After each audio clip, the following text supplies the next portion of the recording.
Selamat pagi. Di sini saya akan menjelaskan mengenai materi korupsi dan pendidikan anti korupsi.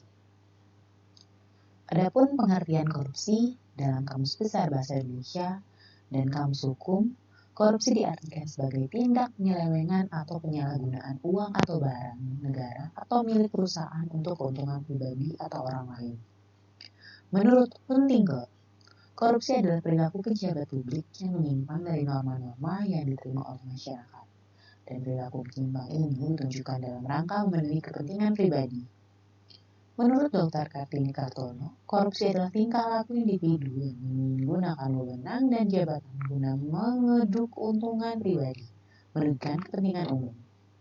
Dan menurut Hedi Sri Ashimshah mengatakan bahwa persoalan korupsi adalah persoalan politik pemaknaan. Dan menurut Syed Hussein Alatas, korupsi merupakan suatu transaksi yang tidak jujur yang dapat menimbulkan kerugian uang, waktu dan tenaga dari pihak lain. Jenis-jenis korupsi, itu korupsi telah didefinisikan secara jelas oleh Undang-Undang Nomor 31 Tahun 1999 dan Undang-Undang Nomor 20 Tahun 2001 dalam pasal-pasalnya. Berdasarkan pasal-pasal tersebut terdapat 33 jenis tindakan yang dapat dikategorikan sebagai korupsi.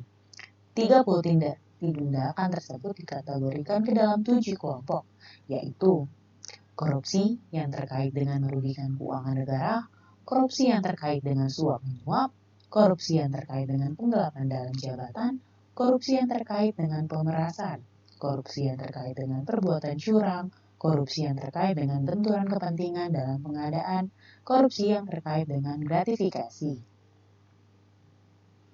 Lanjut, ada penyebab korupsi, yaitu ada tekanan atau pressure, kesempatan atau opportunity, rasionalisasi atau rationalisasi. Dampak korupsi yaitu adalah di bidang demokrasi. Korupsi menunjukkan tantangan serius terhadap pembangunan. Dalam dunia politik, itu merusak demokrasi dan good governance atau pemerintahan yang baik dengan menghancurkan proses formalnya. Nah, kedua dalam bidang ekonomi, korupsi juga mempersulit pembangunan ekonomi dengan membuat distorsi dan inefisiensi yang tinggi di sektor swasta. Korupsi meningkatkan biaya perdagangan karena kerugian dari pembayaran ilegal, biaya manajemen dalam negosiasi dengan pejabat korup, dan resiko pembatalan perjanjian atau untuk penyelidikan. Dampak korupsi yang ketiga, bidang kesejahteraan negara. Korupsi politik di banyak negara dan memberikan ancaman besar bagi warga. Korupsi politik berarti kebijakan pemerintah yang menguntungkan sering menyuap pemberi daripada orang-orang umumnya. Mengapa perlu pendidikan anti korupsi? Perlunya pendidikan anti korupsi, hari-hari ini kita menyaksikan berita tentang tindak pidana korupsi dan perilaku koruptif di mana-mana. Terjadi di hampir semua daerah di tanah air, di semua level dan semua segi kehidupan dengan beragam jenis, modus, dan kompleksitas. Perilaku koruptif telah merasuki semua elemen bangsa. Tujuan pendidikan anti korupsi ialah pendidikan anti korupsi melalui jalur pendidikan lebih efektif, karena pendidikan merupakan proses perubahan sikap mental yang terjadi pada diri seseorang, dan melalui jalur ini lebih tersistem serta mudah terukur, yaitu perubahan perilaku anti korupsi. Langkah-langkah penguat anti korupsi. Mulailah menjadi pribadi anti korupsi, pasanglah simbol-simbol kejujuran di ruang kelas, buat kegiatan atau event yang membiasakan perilaku jujur, pasang pin, saya pribadi jujur atau saya orang jujur, memberikan pujian pada perilaku jujur. Nah, terdapat beberapa sikap untuk melihat agar tidak terjadinya tindak korupsi. Yang pertama ialah kejujuran, yaitu kejujuran dimulai dari hal yang kecil. Kejujuran dapat melihat dan bertindak. Jujur itu harus dimulai dari diri sendiri. Dan juga yang kedua ada disiplin. Bagaimana disiplin adalah rasa taat dan patuh terhadap nilai-nilai yang dipercaya dan menjadi tanggung jawabnya. Macam-macam disiplin, ada disiplin dalam menggunakan waktu, disiplin dalam beribadah, disiplin dalam kehidupan berbangsa dan bernegara. Disiplin itu juga terdapat dengan disiplin pribadi, disiplin sosial, disiplin nasional. Manfaat disiplin yaitu tumbuhnya kepekaan, tumbuhnya kepedulian, mengajarkan keteraturan, menumbuhkan ketenangan, tumbuhnya rasa percaya diri, tumbuhnya kemandirian, tumbuhnya keakraban, membantu perkembangan otak, serta menumbuhkan sikap patuh. Ada pula yang ketiga yaitu tanggung jawab. Tanggung jawab adalah melaksanakan tugas dengan sungguh-sungguh sehingga tuntas. Dan jika terjadi apa-apa, kamu boleh dituntut, dipersalahkan, dan diperkarakan. Bentuk-bentuk tanggung jawab yang pertama tanggung jawab sebagai individu, tanggung jawab sebagai umat beragama, tanggung jawab sebagai siswa.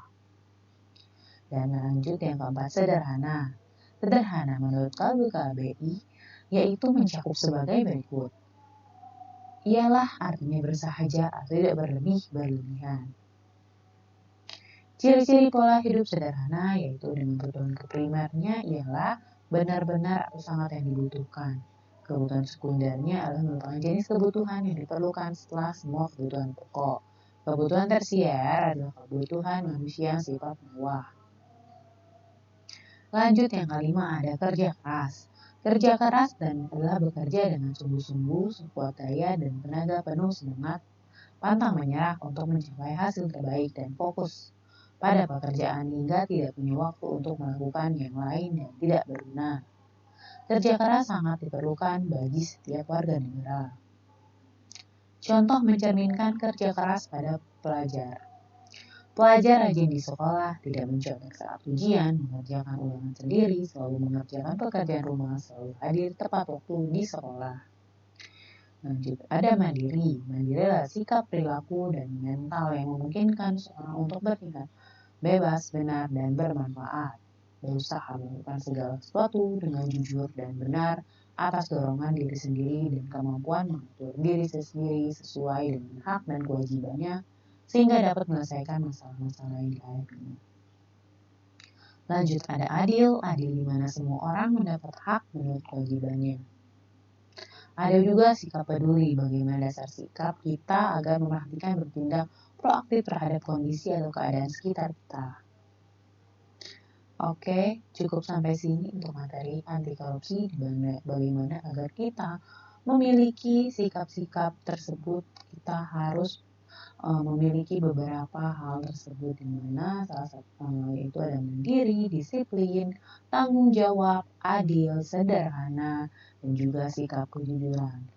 Demikianlah materi pendidikan anti korupsi. Selamat pagi.